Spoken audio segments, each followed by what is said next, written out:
McLaren MP4-12C for about £185,000 nowadays, or for half that you could have one of these.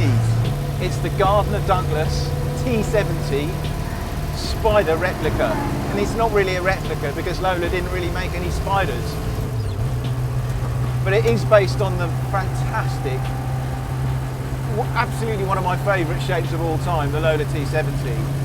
It's got a Corvette engine out the back there, which isn't in the most mad state of tune. It's got just under 500 horsepower.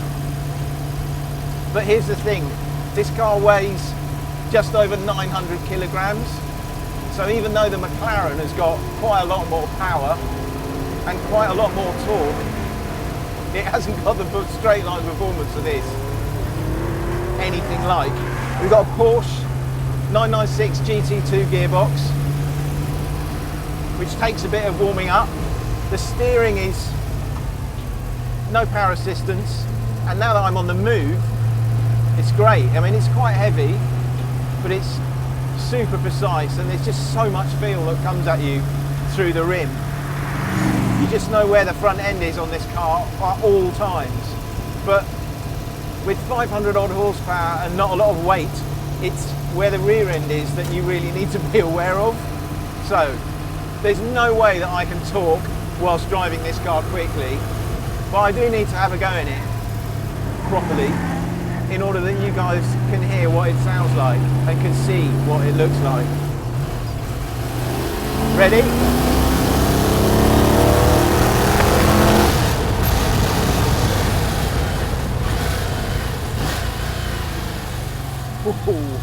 Ooh, this feels quite naughty in a straight line.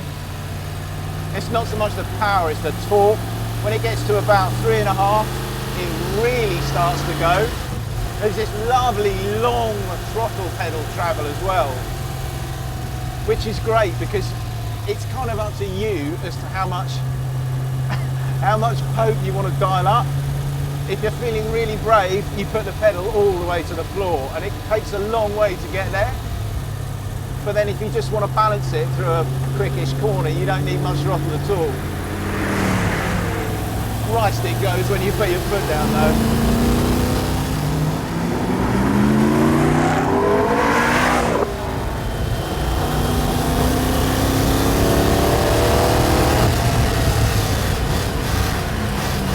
Gosh, I tell you what, it sticks as well. This has got some proper grit, this car. Everything feels pretty meaty, I have to say. Slow down a bit. It's amazing. It's the exact opposite to the way the McLaren feels. The McLaren feels refined, civilised, sorted, easy. Anyone can make the McLaren go pretty fast on any road and on any track. It's that well resolved, and it's that easy to get quite close to its limits. But you don't do that in this thing. This thing feels like it would tear your arms and legs off whole if you started to muck about with it. It's pretty rewarding as a result, but it's also pretty terrifying too. You really do have to have a bit of a quiet word with yourself when you're driving this thing. You get totally carried away in it. I mean, it's not doing anything nasty at all. It's actually really nicely balanced. It stops brilliantly. It's nicely balanced mid-corner. A little bit of oversteer if you want to. It's good. It's very good.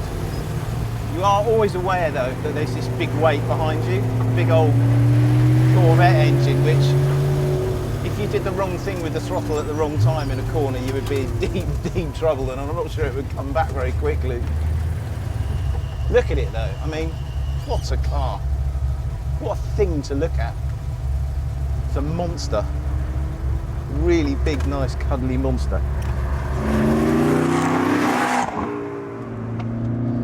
It's quite interesting getting in the McLaren immediately after the GD T70. It just feels like a kind of mobile computer.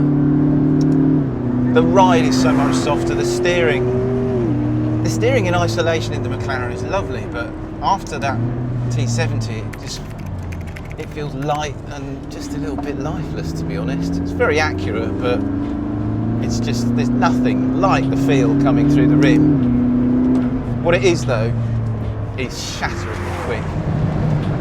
Okay, conclusion.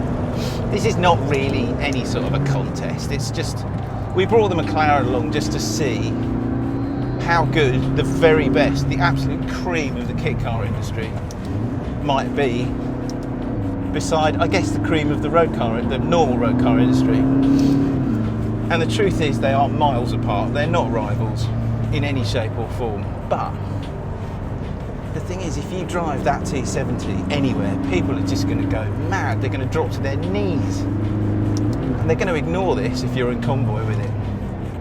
The kit car industry is alive and well. In fact, I reckon it's healthier now than it's ever been. And that T70 proves it. It's a lovely car, the GD T70. So is the McLaren, but I don't know. There's just something about a car like that looks like that I really like.